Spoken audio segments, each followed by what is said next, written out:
name is Mackenzie Lamberson, and today I'm going to talk to you about horse slaughter. This may not be a topic many of you are aware of, so I'm hoping to provide you with some useful information and get you thinking. My view of horse slaughter is simple. Horse slaughter should be allowed in the U.S., but regulations should be in place to ensure it is humane. I believe this because it will reduce the neglect while helping the economy. In the next few slides, I will address some counter-arguments and why I believe differently. Because some of you may be unfamiliar with the subject, I want to give you a quick background before we begin. Culturally in America, eating or using horse meat products in any way is very taboo. An article called Unwanted and Slaughtered Horses and a European and Irish Perspective, written by Whedon in 2012, gives an outside perspective on this.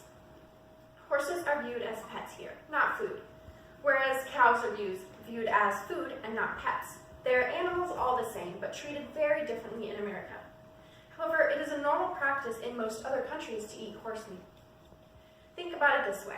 Eating beef and pork is normal to Americans. However, in many other religions and countries, it's culturally unacceptable. I will give you a question to ponder. America is a mix of many cultures, and that is one of the great things about it. We have the freedom to choose how we live, and this includes what we eat. Just because some people may not eat horse meat, does that mean it shouldn't be available at all or should be illegal altogether? Horse slaughter is currently banned in the U.S., and it has been since around 2006.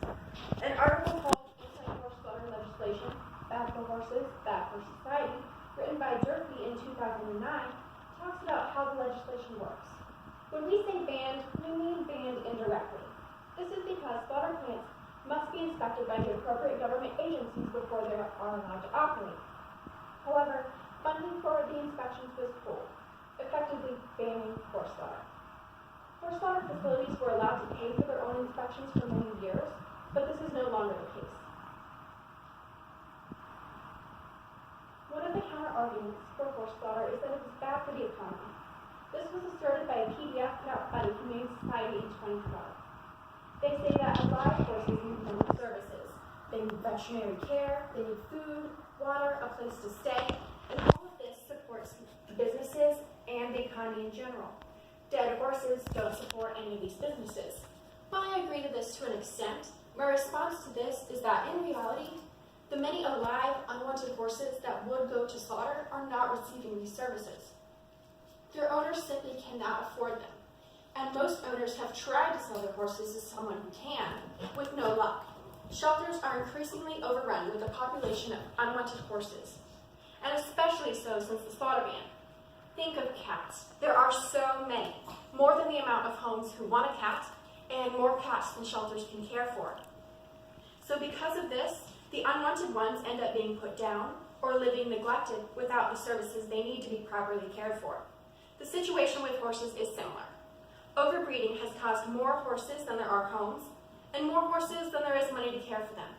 This has led to widespread cases of neglect, and in the rare case that these horses are rescued, it falls on the taxpayers to fund their rehabilitation and their care for the rest of their life, because there's still no home to give them to after they are rescued.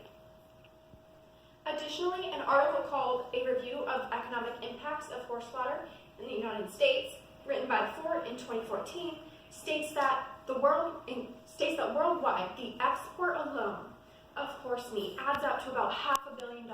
It's a much bigger industry than most people realize. In Canada alone, it's about an $80 million industry. I have some pictures here showing some slaughter facilities from Canada and Europe. One thing that you'll see in these pictures is workers. And what does that mean? Jobs. So an industry this big would provide jobs to many and actually support the economy. Now that we've talked about some of the economic considerations, I want to address the biggest concern that most people have.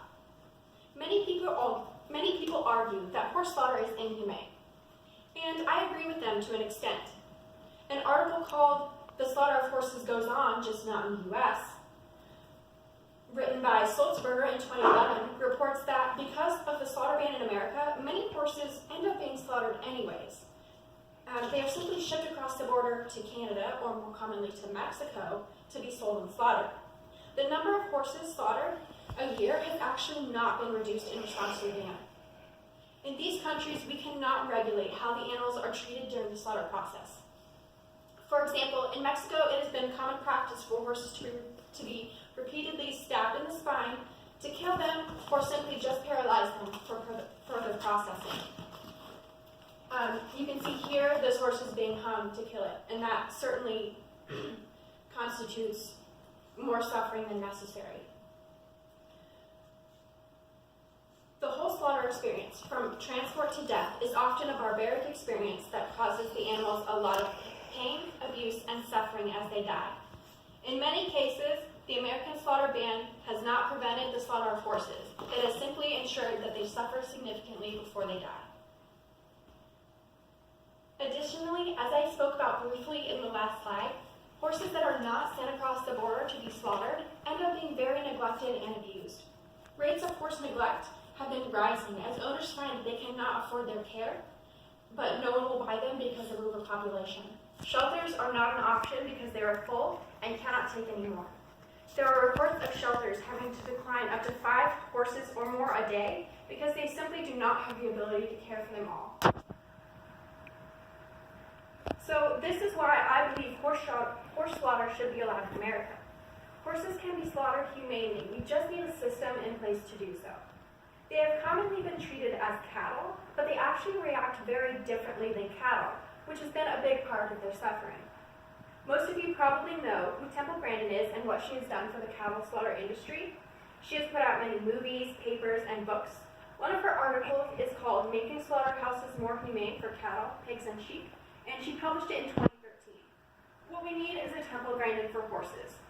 I believe that the best option is to allow horse slaughter in the U.S., but develop facilities to ensure that they can be slaughtered humanely.